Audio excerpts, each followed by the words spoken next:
What's up guys, Brian with Oneset.com, and I get asked a lot of questions about the front squat. The front squat is an awesome exercise to build your upper back, your core, your quads. It can help your deadlift go up, it can help your squat go up, and it has very good carryover to strongman. Many people think even more so than a traditional squat. So I thought I'd make a video covering some of what has worked for me for mobility in the front rack position, how to stay more upright on a front squat, and how to drive up your numbers. Now before I get into the mobility section, let me just show you 3 basic ways that most people front squat. The first being the traditional front rack position, which you're going to see me do here. This is by far the most stable because your arms act like outriggers on a canoe and you have much better balance and control of the bar. However, a lot of people can't get into this because of their wrist and shoulder mobility, but don't worry because I'm going to cover that in just a second. To get into this position, all that you need to do is stick your hands a little bit wider than your shoulders, then dig your arms under as far as you can, getting that bar up against your throat in the most uncomfortable position possible. Now I think it's important to note that I'm not actually holding onto the bar with my hands.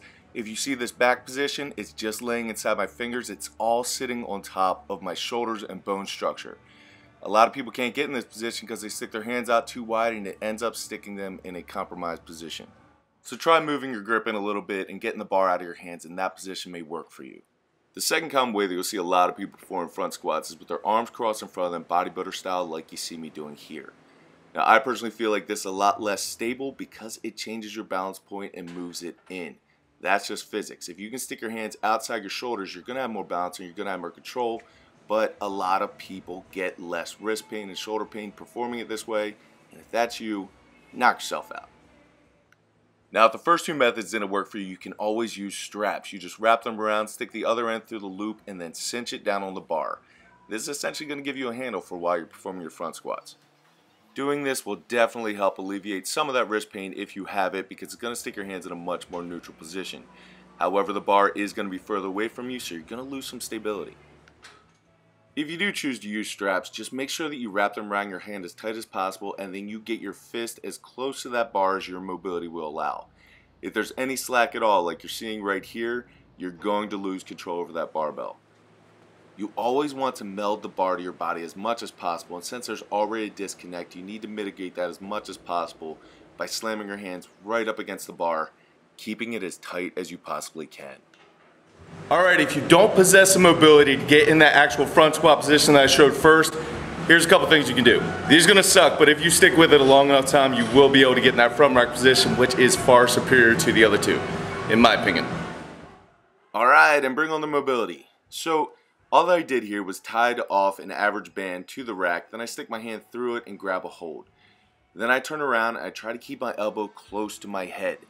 Now I step out till I get a good stretch, then I start forcing against it like I'm trying to do a tricep extension. This flexes the muscles, and then you'll find that you'll be able to stretch it a little further. I do that usually 2-3 times, and then I just rock into it trying to warm up that shoulder and up that mobility. And now I'm going to show you from the front, because that band is trying to pull my elbow out to the side, but if you let it stray, then this isn't going to be doing the work that you want it to do. You have to keep it slammed right up against your head, even while you're forcing against it, and then I'm just rocking into it, trying to get more and more mobility.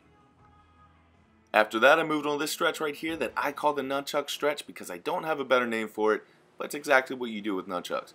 It's very similar to putting yourself in a key lock in jiu-jitsu, but it will do a ton to warm up your shoulders and your wrists just because you're cranking on it. It'll help. And then finally for my wrists, I move on to this terrible stretch right here. All I do is find a line on the floor, I try to turn my hands backwards, and then I sit back on my feet.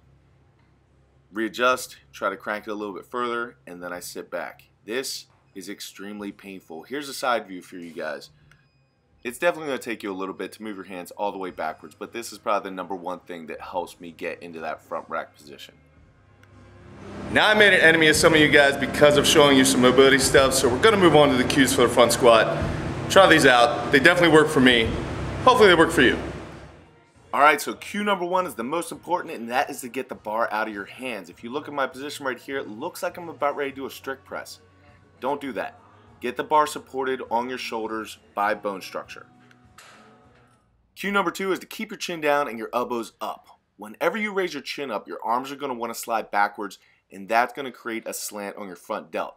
That might be great for some other stuff, but is not good for front squats. You want that bar to be sitting in a pocket between your delt and your throat. Now I would encourage you to keep your chin up while you're setting the bar against your throat, but once it's there, bring your chin back down to a neutral position and keep it there throughout your squat.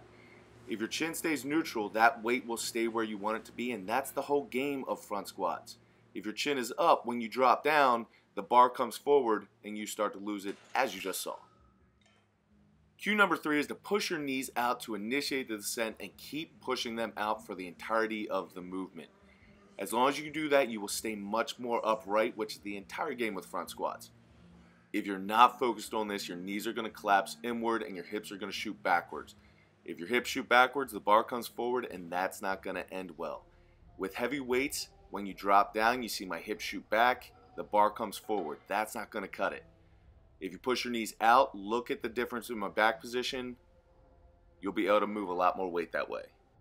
Cue number 4 is to drive your elbows up and kick your hips forward as soon as you decide to reverse that bar. Now this is highly exaggerated because I have empty bar, but your first motion coming out of the hole should be driving your elbows up and trying to get your hips under the bar. Alright, so hopefully this video was helpful in driving up your front squat numbers. It is an awesome movement that will help your deadlift, it'll help your squat, and it will up your strongman game. Keep working that mobility, because if you can get your arms under the bar rather than cross them, your numbers are going to go up almost immediately. Anyway guys, thank you very much for the questions. Definitely helps me come up with content. So thanks. Follow your cues and drive up those numbers on the front squat, because if you can bench more than you can front squat, you really need to question your leg choices. Dan John said that, I can't take credit for that. But it's true.